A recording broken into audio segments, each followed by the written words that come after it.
नमस्कार दोस्तों, स्वागत है आप सभी का मेरे चैनल में जिसका नाम है आयुष द फिल्मी बुकवर्म।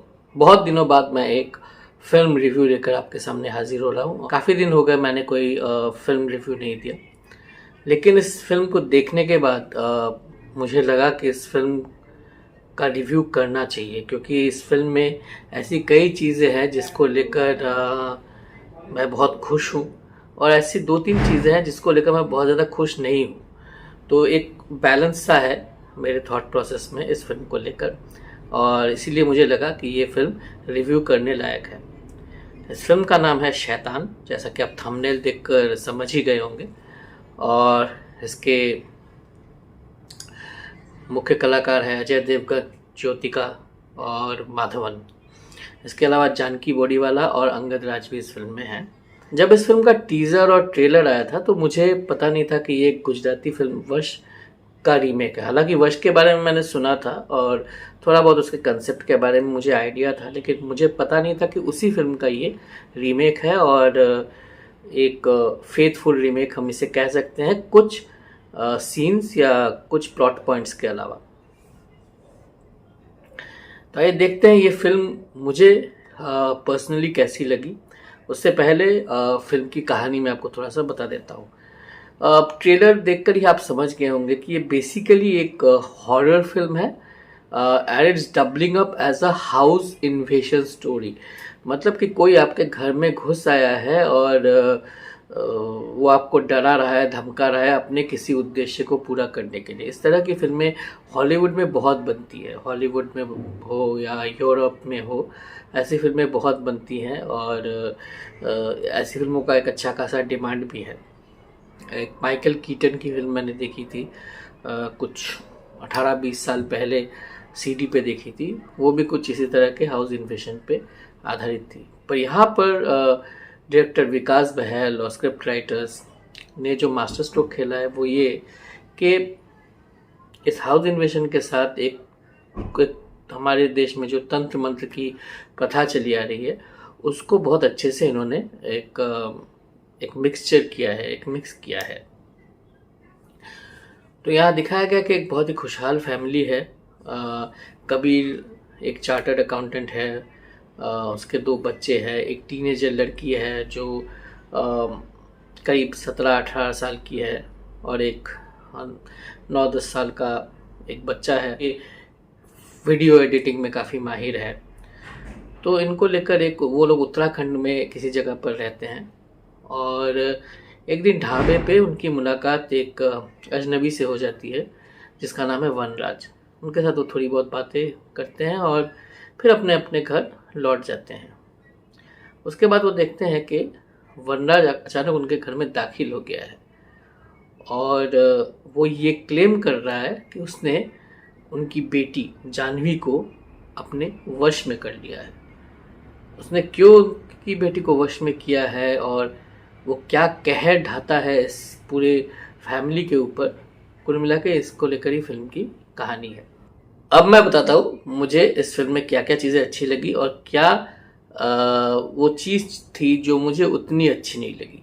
आपसे रिक्वेस्ट करता हूँ कि पूरे वीडियो को आप देखिए, क्योंकि जो चीज़ मुझे अच्छी नहीं लगी उस चीज़ को मैंने तो नहीं देखा किसी रिव्यूअर को मेंशन करते हुए, बल्कि उन्होंने एक ऐसी चीज़ को फिल्म के डिमेरिट में मेंशन किया है बहुत लोगों ने, जो मुझे लगभग अच्छी लगी। So stay tuned and stay with the video till the end. तो पहली बात जो इस फिल्म की अच्छी है ये है उसकी डायरेक्शन, जो बहुत कॉम्पैक्ट है, बहुत एज ऑफ योर सीट आपको लगती है। आपको कोई भी ऐसा मौका नहीं देती कि आप बोर फील करें या आप अनएक्साइटेड फील करें। आपको एक हॉरर फिल्म देखिए, एक हॉरर फिल्म की सक्सेस वही है जहां वो आपको डरा सके। और मैं पर्सनली ये मानता हूँ कि किसी को हंसाने के बाद सबसे डिफ़िकल्ट चीज़ है किसी को अपने फिल्म के द्वारा या अपनी एक्टिंग के द्वारा किसी को डराना, और ये चीज़ यहाँ पर टू एन एक्सटेंट बहुत सक्सेसफुली होती है। आपको बहुत सारी जगह पर डर लगता है, बहुत सारी जगह पर आतंक का अनुभव होता है, आप फील कर सकते हैं उन अजय देवगन और ज्योतिका के कैरेक्टर्स को कि अगर हमारे घर में, हमारी परिवार में कोई ऐसा आदमी घुस आए और हमारे बच्चों को अपने वश में कर ले, तो क्या हालत, क्या हम पे बीतती है और क्या हालत हमारी होती है। हम उसी में ही हम जानते हैं कि हमारे पास शायद कोई हल नहीं है, लेकिन हम उसमें भी कोई ना कोई हल ढूंढने की कोशिश करते हैं। तो ये चीज़ यहाँ पर बहुत ही अच्छे से दिखाया गया है। दूसरी चीज़ जो यहाँ पर मुझे बहुत अच्छी लगी वो ये कि जो गियर शिफ्ट होता है from a very happy family, hunky dory situation से लेकर इतना टेंस सिचुएशन तक, ये जो गियर, फिल्म के गियर में एक शिफ्ट होता है, फिल्म के नैरेटिव में एक शिफ्ट होता है, वो बहुत ही स्मूथ है, वो बहुत ही स्मूथ है, एफर्टलेस है, और मोस्ट इम्पॉर्टेंटली बहुत क्विकली हो जाता है। मतलब गानों पे या खुशहाल मोमेंट्स पे ज़्यादा डायरेक्टर ने ध्यान नहीं दिया है, क्योंकि उन्हें पता था कि वो एक हॉरर फिल्म, वो एक थ्रिलर किस्म की फिल्म बनाने जा रहे हैं, तो वो क्विकली अपने मुद्दे पे आ जाते हैं। ये बहुत जगह पे हमें देखने को नहीं मिलता। हम बहुत जगह देखते हैं कि बहुत स्लोली मूवी जाती है। स्लो बर्न मूवीज़ का अपना मज़ा होता है, मानता हूँ, लेकिन इस जॉनरा, रादर ऐसा सब जॉनरा की फिल्मों में स्लो बर्न की मेरे ख्याल से तो कोई जगह नहीं है, और वो गुंजाइश भी यहाँ पे नहीं दिखाई गई है। तीसरी जो मेरिट है इस फिल्म की, तीसरा जो पॉजिटिव पॉइंट है इस फिल्म का, वो है इस फिल्म के परफॉर्मेंसेस।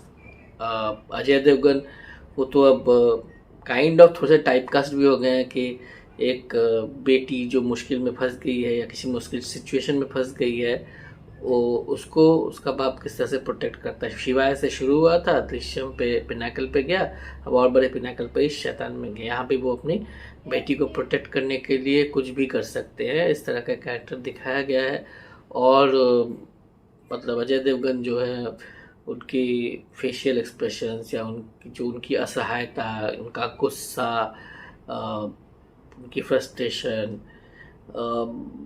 मतलब हर एक शेड को उन्होंने बहुत अच्छे से निभाया है, और बहुत ही कमाल का परफॉर्मेंस अजय देवगन ने दिया है।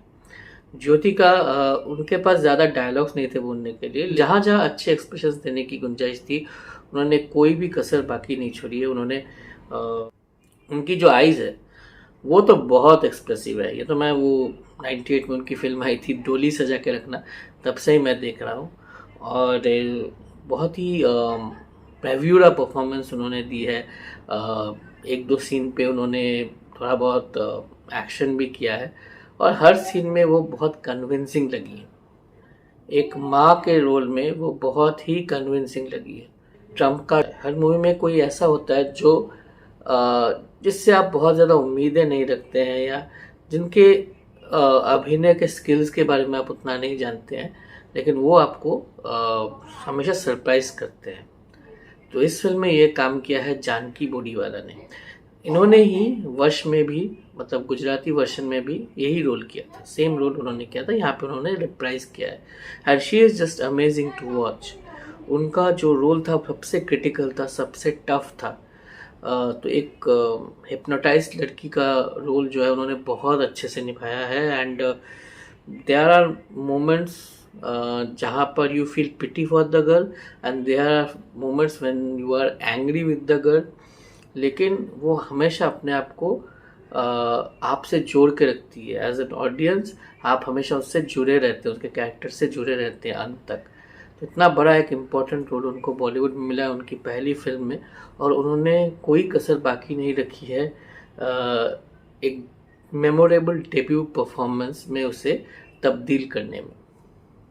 आज as the kid brother, as the son of the family, बहुत ही इफ़ेक्टिव है, बहुत एफिशिएंट है, और उम्र के हिसाब से उन्होंने एक बहुत ही मैच्योर्ड परफॉर्मेंस दी है।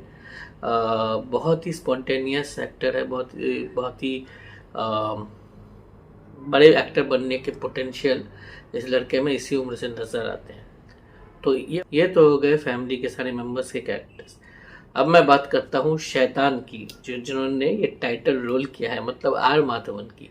आर माधवन, जिनको हमने रोमांटिक रोल में देखा है, भोले भाले सीधे साधे तनु वर्स मनु जैसे रोल में देखा है, या 3 इडियट्स के वाइल्ड लाइफ फोटोग्राफी में इंटरेस्टेड एक लड़के के रोल में देखा है जो अपने प्रेजेंट कोर्स से खुश नहीं है, इस तरह के रोल्स में देखा है। जिन्होंने उनको तमिल फिल्म्स में देखा है तो अलाय पायुठे में देखा होगा या और भी कुछ फिल्मों में देखा होगा।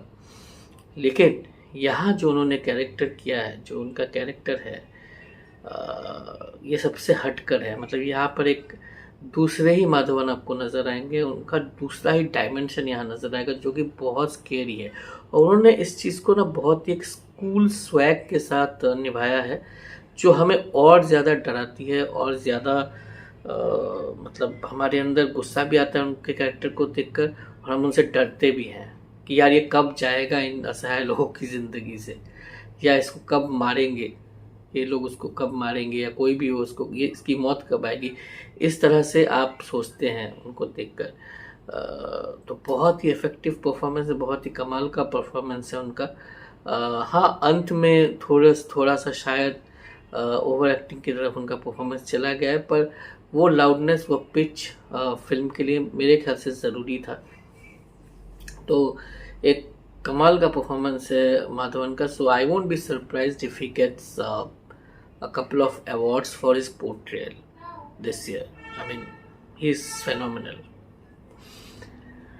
फिल्म का बैकग्राउंड म्यूजिक बहुत अच्छा है, फिल्म की फोटोग्राफी बहुत ही अच्छी है, प्रोडक्शन डिज़ाइन भी काफ़ी अच्छी है।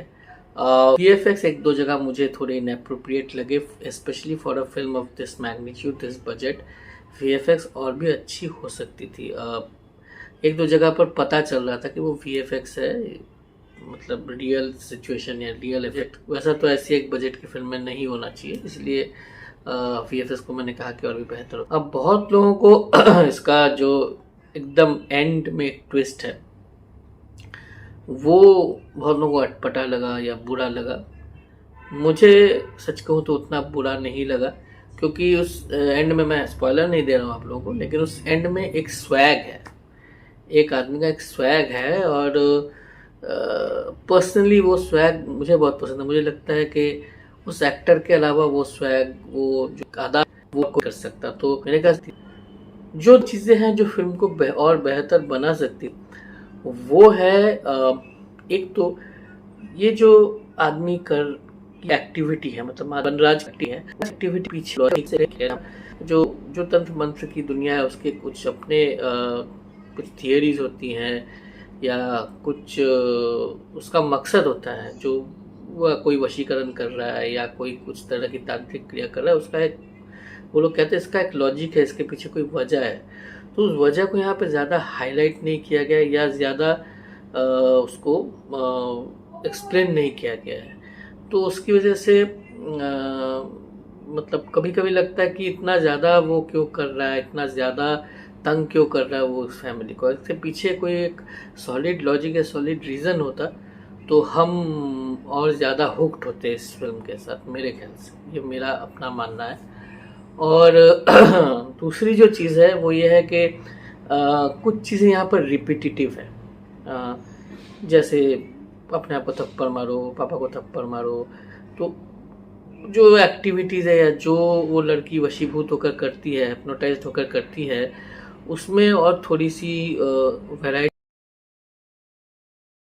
उसमें और थोड़ी वैरायटी लाई जा सकती थी। ये एक चीज़ है जो मुझे उतनी अच्छी नहीं लगी। रिपीटिटिव ट्रोप्स जो है यहाँ पर सूट नहीं करता है।